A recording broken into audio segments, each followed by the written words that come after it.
find our final solution, we just have to match the equation. So psi continuous at x equals a.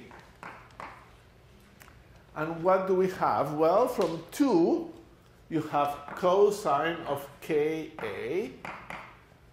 And from 4, you would have a equal e to the minus Ka. This is the value of this. So the interior solution at x equal a must match the value of the exterior solution at k equal a. Psi prime must be continuous at x equals a as well. Well, what is the derivative of this function? It's minus the sine of this, so it's minus k sine of kx, that becomes ka, is equal to the derivative of that one, which is minus kappa a e to the minus kappa little a. Two equations, and how many unknowns? Well, there's a and some information about kappa and k. And the easiest way to eliminate that is to divide them. So you divide the bottom equation by this equation. So what do we get? Divide the bottom by the top. Minus k and a minus, the minuses cancel. We can cancel those minuses sign, and you get k tan ka is equal to minus kappa. But you already are convinced, I hope, on the idea that we should not use equations that have units. So I will multiply by little a and little a to get etas and xi's, and therefore the right-hand side becomes psi equals, and the left-hand side becomes eta tan eta.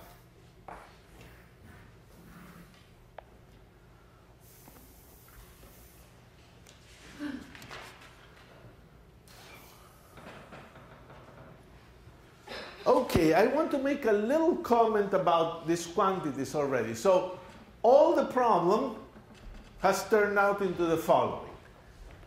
You were given a potential that determines a number z naught. If you know the width and everything, you know z naught. Now you have to calculate eta and psi.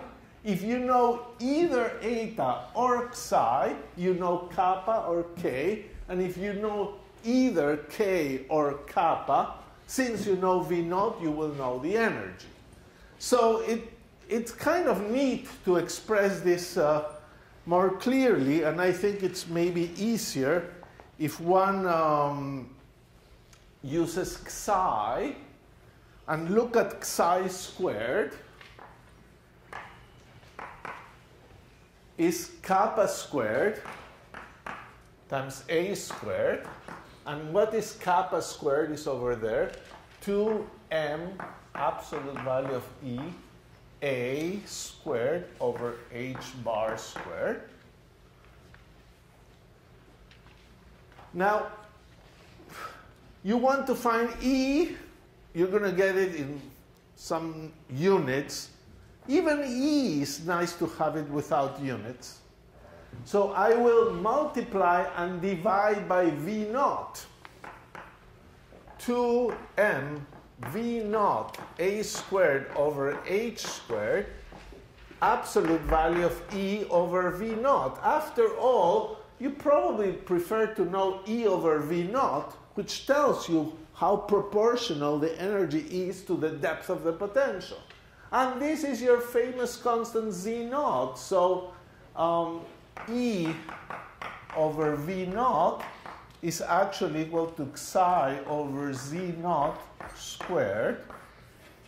And this is something just to keep in mind. If you know psi, You certainly must know Z naught, because that's knowing your potential, and then you know how much is the energy. All very convenient things. So, punchline for solutions.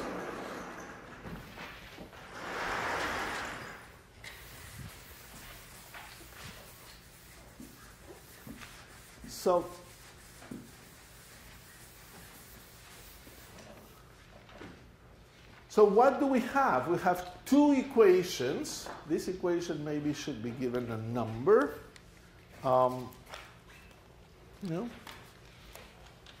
Psi equal eta tan eta, and eta and psi squared giving you z squared. So how do we solve it? We solve it graphically. We have psi, eta, and then we say, oh, let's try to plot the two equations. Well, this is a circle, eta squared plus psi squared. Now, psi and eta must be positive, so we look at solutions just in this quadrant.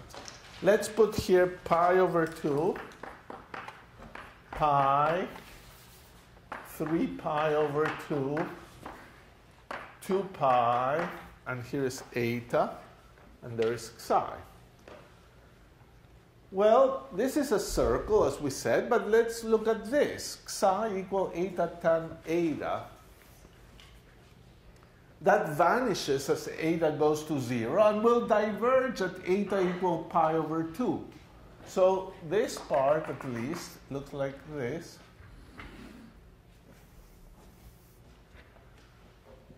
And then it will go negative, which we don't care, from this region, and then reach here at pi, and after pi it will go positive again, and it will reach another infinity here.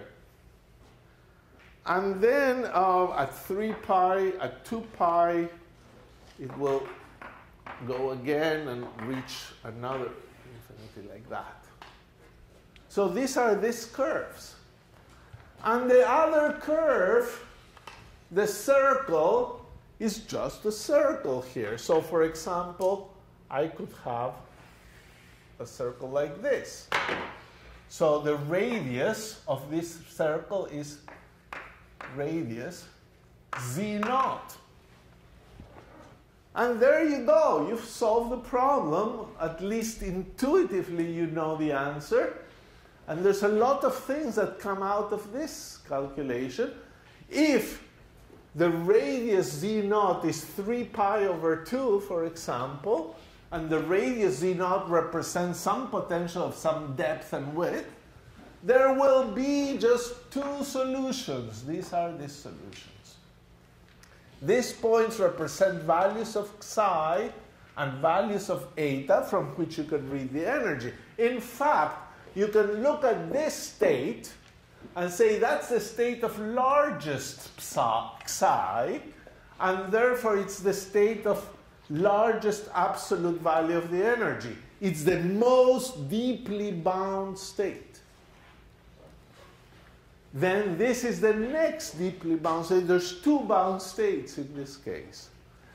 Interestingly, however shallow this potential might be, however small, z naught, the circle, will always have one intersection, so there will always be at least one solution. That's the end of that story. Let me say that for the odd case, odd solutions, I will not solve it. It's a good thing to do in recitation, or it's part of the homework as well. The answer for the odd case is that psi is equal to minus eta cot eta. And in that case, I'll give you a little preview of how this cot looks. It looks like this. And then there are more branches of this thing. So for the odd solution, you have these curves. And if you have a circle, sometimes you don't have a solution. No, it doesn't intersect this. So these odd solutions, you will see and try to understand, they don't always exist. You need a potential that is sufficiently deep to get an odd solution. And then the odds and even solutions will interweave each other, and there will be a nice story that you will explore in a lot of detail. But the lesson is you've reduced the problem to a unit-free calculation in which you can get the intuition of when solutions exist and when they don't.